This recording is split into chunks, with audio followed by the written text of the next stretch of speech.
করে তুলে রেখে দে। তারপর যখন বয়স বাড়ল, জীবন আর জীবিকার সন্ধানে পথে নামতে হলো। পকেটে সম্বল শুধু সেই একগুচ্ছ চাবি, কিন্তু যেখানেই যাই সামনে দেখি প্রকাণ্ড দেখেন আর হাসেন, বলেন, ওরে তোর বাবার হাত দিয়েও ওই চাবি দিয়ে ওই দরজাগুলো খোলেন। আসল কথা কি জানিস? আমি নিজে শিক্ষক ছিলাম, তাই শিক্ষক হিসেবে আমার নমস্কার সবাইকে জানিয়ে দু একটি কথা বলবো। আর আজকে এখানে যারা জগজ্যোতিবাবু বিভিন্ন দেখে আমার আজকে আর বলার কিছু, বিভিন্ন পেশার মানুষ আছে, শিক্ষকদের অনেক কিছু। প্রদীপ মজুমদার মহোদয়কে আমরা প্রথম যাচ্ছি। আপনারা জানেন আমাদের রাজ্যের মাননীয় মুখ্যমন্ত্রী প্রতি বছরই এইভাবে শিক্ষক দিবস পালন করেন, এবং আমিও বর্ধমান দক্ষিণের বিধায়ক হওয়ার আগের থেকেই আপনারা জানেন, বহু শিক্ষক যারা আছেন জানেন, আমি বেশ কয়েক বছর হয়ে গেল আমি প্রতিবারই এই শিক্ষক দিবস পালন করি।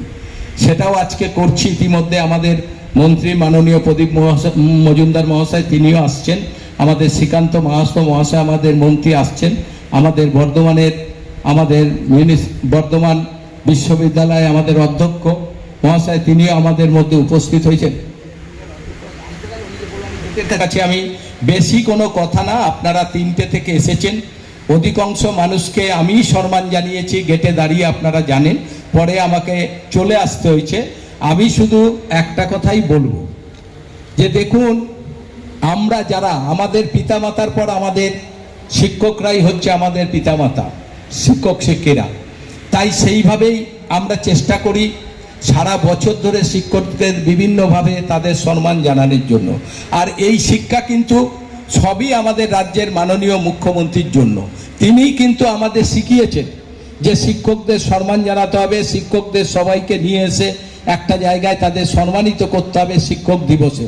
তাই তো এত শিক্ষক যারা আমাদের বর্ধমান শহর তথা শহরের বাইরেও বহু শিক্ষক আছেন, আমার অনেকেই পরিচিতি আছেন, আপনারা সবাই প্রায় 2টো থেকে লাইন দিয়ে এক এক করে আপনার সম্মানিত আপনাদের করার পর আপনারা এখানে এসেছেন।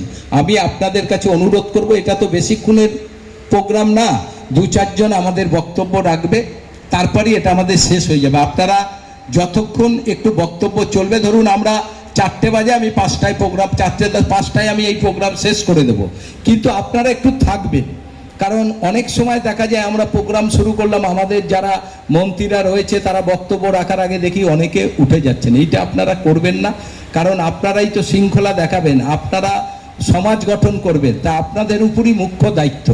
আপনারা যদি সব কিছু ঠিক না রাখেন, সব কিছুই উলটপালট হয়ে যাবে। তাই আপনাদের কাছে আমরা বলবো, আপনারা শৃঙ্খলা পরায়ণভাবে আপনারা সবাই যেমন থাকবেন, আমাদের প্রোগ্রামটাও করার জন্য সহযোগিতা করবেন, যাতে প্রতি বছরই। আর এবার তো এমন পরিস্থিতি হয়েছে, আমাদের মনে হচ্ছে এরপর আমাদের সংস্কৃত লোকমঞ্চে করারও আমাদের জায়গা হচ্ছে না, এত শিক্ষক এখনও রাস্তায় লাইন দিয়ে দাঁড়িয়ে আছেন। সবাই হয়তো কি জানি ঢুকতে পারবে কিনা, আমি তো চলে এলাম। আপনাদের সবাইকে বলবো, এত কষ্টের মধ্য দিয়ে আপনারা জানেন আমরা একটার পর একটা প্রোগ্রাম করি, তা আজকেও প্রতি বছরের মতো আপনাদের সম্মান জানানোর জন্য আপনারাও বহু দূর দূরান্ত থেকে আমাদের এখানে আজকের এই শিক্ষক দিবসে উপস্থিত হয়েছেন। আপনারা সবাই একটু থাকবেন, বেশি বক্তব্যের কোনো ব্যাপার নাই। আমাদের যারা রয়েছেন সিনিয়ররা, আমাদের শিক্ষকরা রয়েছেন, তারা 2-4 কথা বলবে, বলে আমরা 5টার মধ্যে আমরা চেষ্টা করব আমাদের এই সভা শেষ করে দেওয়ার জন্য। সবাইকে ধন্যবাদ, সবাই ভালো থাকবেন, নমস্কার।